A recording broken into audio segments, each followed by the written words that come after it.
Bonjour à tous, je suis le docteur Jaurès de TSA Madagascar. Ma stratégie transformative est la constitution d'une équipe nationale compétente à Madagascar comme une équipe nationale championne en football. Donc, comme plan de présentation, du contexte de Madagascar jusqu'au suivi et évaluation de cette stratégie. J'ai mis N tous les nouveaux éléments ajoutés après feedback. Madagascar est classé pays fragile en 2017 avec un taux de couverture en Penta 3 à 77% et on note une baisse du fonds du gouvernement pour les vaccinations de 2016 en 2017. Les tendances des courbes sont en dents de scie et on note des épidémies de polio dont le dernier cas a été en 2015 et aussi d'épidémies de peste tuant 131 personnes en 2017. Le pays est soutenu par Gavi. Donc, l'utilisation d'un canevas de priorisation fait sortir que la constitution d'une équipe nationale compétente comme priorité. Les causes sont multifactorielles, mais on note une insuffisance de capacité nationale parce qu'il y en a 3 problèmes majeurs à Madagascar. Suspension du financement du RSS2 de Gavi veut dire problème de gestion financière.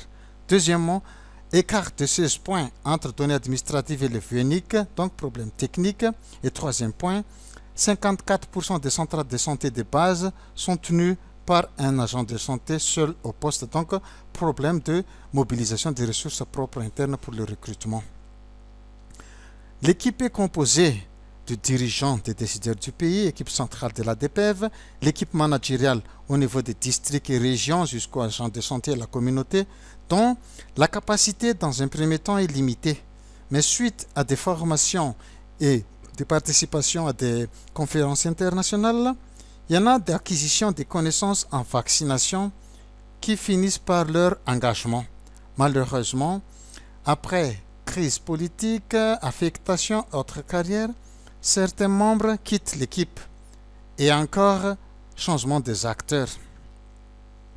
Alors, l'équipe est traînée dans un cercle vicieux, d'où la nécessité d'une formation systématique annuelle sur la vaccination avec suivi pour consolidation et la maintenance.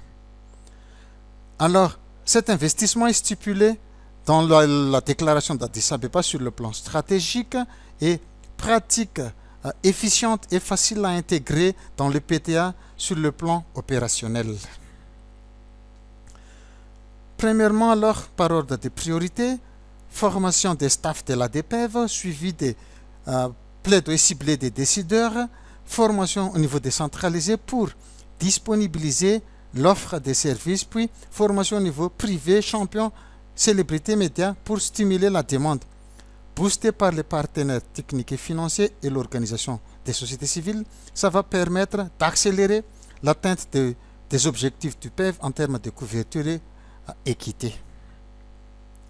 Concernant les feedbacks, il y en a des feedbacks émanant de l'équipe du cours, mais il y en a aussi des feedbacks émanant des collègues. À titre d'exemple, voici l'un des, durant les revues par les pairs, il y en a qui m'a suggéré qu'il faut instaurer un cadre légal de financement de la vaccination.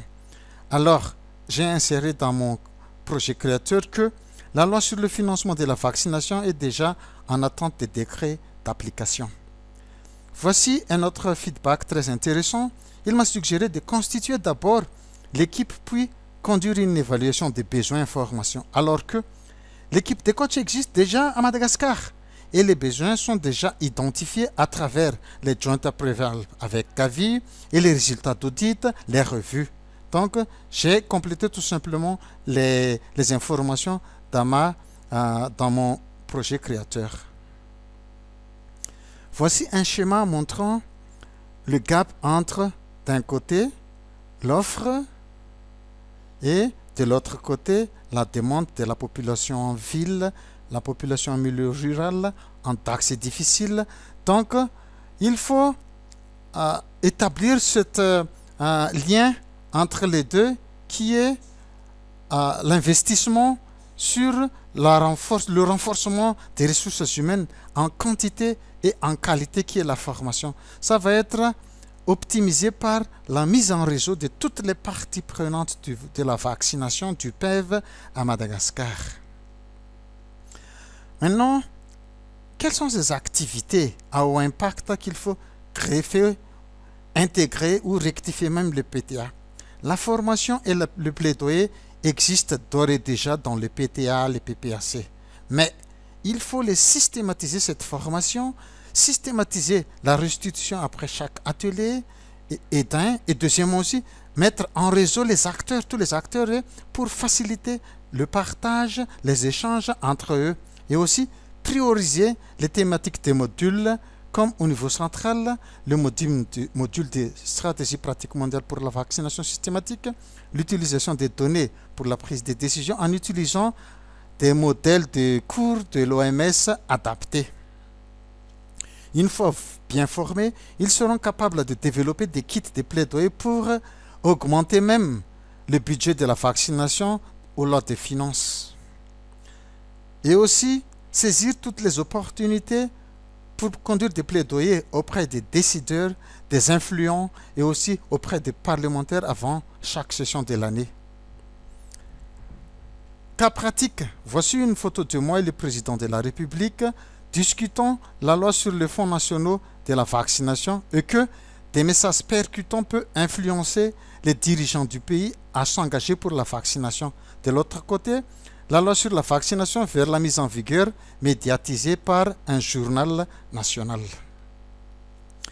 Et enfin, troisièmement, il faut prioriser les districts et aussi les thématiques ici comme les plaidoyers et mobilisation des ressources locales. En termes de suivi et évaluation, voici une feuille de route jusqu'en décembre 2018 avec les stratégies des activités, des indicateurs à suivre, les résultats entendus et des points de repère comme la SSME, les réunions des CCIA seniors et d'autres activités de repère. Maintenant, et voilà, rien ne peut plus arrêter une équipe formée et engagée pour atteindre les enfants, même difficiles d'accès. Une fois bien formés, comme cette joueur professionnelle déterminée de haut niveau, personne ne peut plus l'arrêter de marquer son but, ni les rumeurs, ni les difficultés, ni l'insécurité à atteindre ses objectifs. Donc, pour conclure, malgré les problèmes et les défis de l'offre et de la demande, s'investir dans l'équipe nationale championne va donner un coup décisif vers le renversement de la tendance du PEV de manière durable à Madagascar. Et voici une photo prise dans le sud de Madagascar où on a découvert des cas de polio montrant toutes les parties prenantes. Le couple présidentiel, le ministre de la Santé, de la Population, ministre des Eaux et des Assainissements et les partenaires, les représentants de l'OMS, de l'UNICEF et d'autres partenaires. Toutes les parties prenantes sont dans cette photo, les enfants même fiers d'être vaccinés et les parents, les agents de santé sont tous là. Chers membres de l'équipe du cours SPMVS, tous les participants, mesdames et messieurs, merci de votre aimable attention.